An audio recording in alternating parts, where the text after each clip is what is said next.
Hey guys, it's Bree here at Blossom and Branch Farm, and today we're going to be talking about taking cuttings and making your own natural rooting hormone out of willow plants. Let's go. Now before we get going into our propagating talk, and then we're also going to discuss some of the other plants that you can do this with, I want to point out a couple things about these soil blocked peppers. So the first thing that I want to point out is how well they're doing. They are quite bushy and healthy. Actually, you can even see some of them are getting ready to fruit. These have never been fertilized. If you've watched our most recent soil blocking videos, you know that this year we've been soil blocking with our wool pellets in the soil blocking mix, and boy has that made such a difference. Soil blocks that we are using those wool pellets in are performing fabulously. So what's happened is our peppers have actually taken off and gone way beyond where I would like them to be at this time of year. I'm actually going to take some cuttings. Now I also happen to seed and didn't thin some of these because they were doing so well even when they were doubled up. I have some duplicates in here, so I'm going to be taking some cuttings from these peppers in hopes of getting more shishitos. You can do this with a lot of different flowers as well. So whenever we're pinching, if you'll remember my drawing of pinching, now we have a plant we can illustrate it with. Let's take this one here for example. When we're looking at pinching, and we talked about this in our zinnia video, right? We're going to be pinching down to just a couple of leaves above the soil surface. So usually I'll pinch a little bit earlier than this. These ones got ahead of me a little bit. And when we're pinching, we're usually pinching to about the second or third set of leaves. So here we have one set, two sets. So we'd be pinching right here, right about below that third set of leaves. Well, if I pinch off that much here, I'm taking a whole big chunk of the top. I can propagate. That means take a cutting and I can actually grow a new set of roots from these peppers. And you can see peppers are really interesting. They actually have some roots starting. If you can see those little bumps there on the root of this one, they actually start to put out roots quite readily, very similar to tomatoes. So we're hoping that these will root pretty well. The other thing I want to point out is that we often get this kind of white sediment on the side of our soil blocks. It's not a big deal. Don't let that panic you. That's just some either calcium or some salt from our tap water that has deposited onto our soil blocks. Don't let it freak you out. It's not a big deal if you see that. So I just like to tell people, because I often get messages with people worrying about seeing this kind of sediment deposit and they think it's mold. It's totally fine. So we're gonna take some cuttings here. Now you can see I have my blocks here all made. I am just gonna put my cuttings right here into these blocks. And some people like to pinch peppers anyway. It can create a bushier plant. Others like to not do it, but because we still have 4 weeks before we're ready to plant these out, I'm going to go ahead and take cuttings. Now, what we are using for our rooting hormone, a lot of times folks will use store-bought rooting hormone. Well, you know how I feel about that on this channel. I like to do as much as I can from what we have. Here we've made our own homemade rooting hormone out of willow. Now willows, you might remember from our willow fence talk, willows root really easily. They'll actually root from any part of the plant, and in the bark of the willow plant is indole acid, and that's an auxin, and it helps the willow to root. So that is something that we can actually extract from the bark and use to help our propagated cuttings root.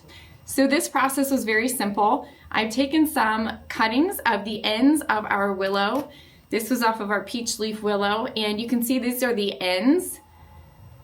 So lots of fresh green growth on these, and you can do one of two things. You can either cut this up into little tiny pieces and then put it into water, or you can do what we did, which was to smash the bark with a hammer to help release that rooting hormone that we are looking for. We soaked this in water for about 3 days, and now we're going to use it. So we're going to do a little side-by-side comparison.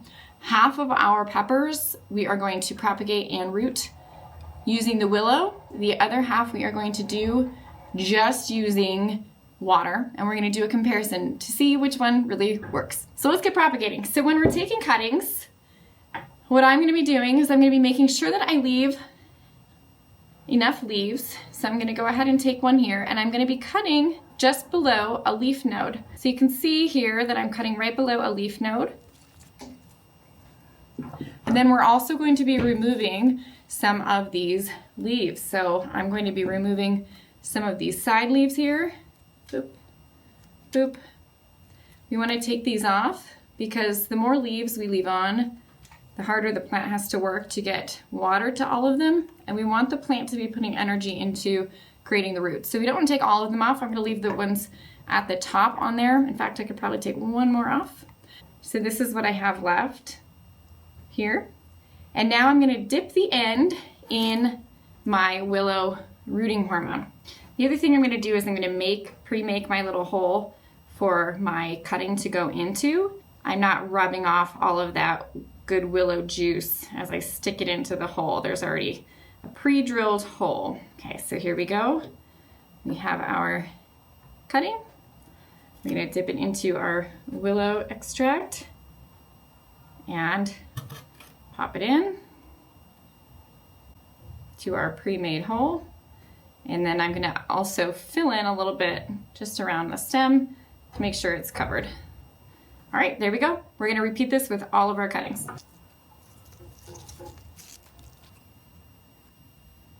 All right, so we have that whole set done with our willow dip. Now I'm going to go ahead and do the control side.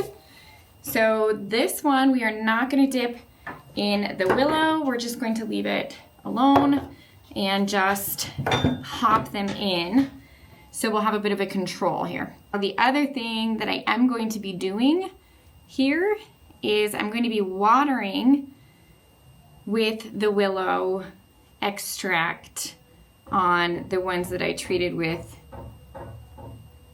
the willow. So I'll also be watering with a little bit of this just to really make sure I get it up next to the root of the peppers. Before I go any further, I need to label these because otherwise I know myself and I will forget to remember which one had the willow and which one did not. So I usually just label right on these fiberglass trays. Willow, no. Willow, willow, no willow. Okay, so we'll come back and we'll be able to have a better comparison. Just like the other ones, some of these are taller, some are shorter.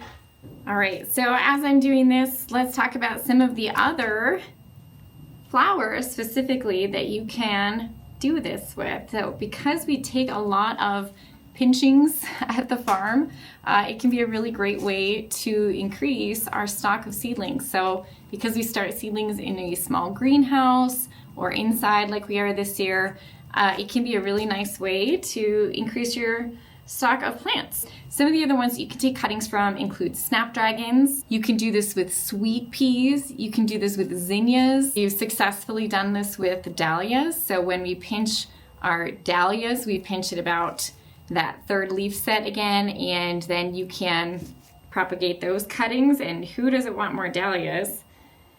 That's a great way to increase your dahlia stock, especially if you didn't have enough money to buy all the tubers that you wanted, or all the tubers you wanted weren't available, but maybe you have one or two. You could take a couple of cuttings off of those. Straw flower you can do this with. I think calendula you can do this with too, but calendula is such an easy grow from seed, direct seeding, that I don't know that it's necessarily worth the time to do it, but you certainly could. So there's lots of different plants that you can try this with. So you can see now what we have left are a bunch of kind of decapitated seedlings, and that's just kind of what happens, but that's okay. They will now bush out from where we cut them. So now these ones will start branching from where we trimmed them. And I'm actually gonna cut these ones down to right above a leaf node so that they're branching from right there. I don't know that that necessarily matters. That's just something that I always do. I don't know that it's necessary, but I usually find that if I'm pinching or taking cuttings, if I do it right where a leaf is, then I'll get nice branching right from where that leaf is. And it's just a little bit of a better spot to pinch, but I don't know that it necessarily matters that much. So now we're going to want to keep these moist. So this is kind of the key when we're propagating, is we want to make sure that the leaves stay really moist. So I mist these usually once a day, and I'll actually probably keep some kind of a humidity dome over them as well. So you could use something like saran wrap or you could use beeswax coated fabric as a bit of a humidity dome. But if you don't have any of that around, plastic saran wrap will work just fine. And that way we're gonna help hold the humidity in, because as we're getting these propagated cuttings going, they really need a lot of moisture. So we're not only gonna water them daily, and we will be bottom watering again next to our soil blocks, not on top, so they don't disintegrate. And we'll be watering them daily to make sure they really stay nice and moist. So let's see how this experiment goes.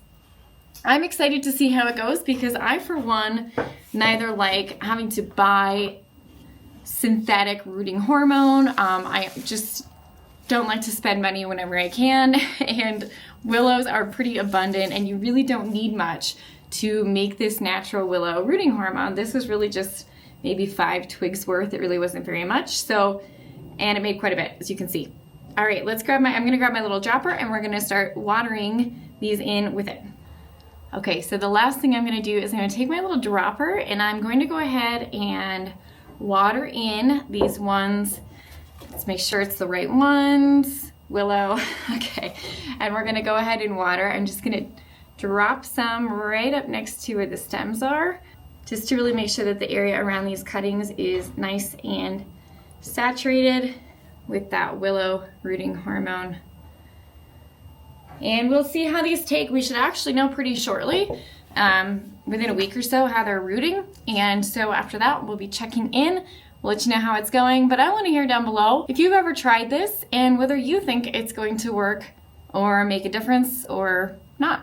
And you know what, even if it doesn't, it really wasn't all that much work to take a couple shoots off the willow, hammer them and soak them in some water. If it was something that was like expensive or a lot of effort, then maybe, you know, I would care more. But if this doesn't work, hey, it's all in the name of science, right? All right, guys, that's it for me today. I hope you all are doing well, getting ready for spring, and that you are maybe thinking about taking some cuttings of some of your own seedlings. All right, guys, we'll see you around here next time at the farm.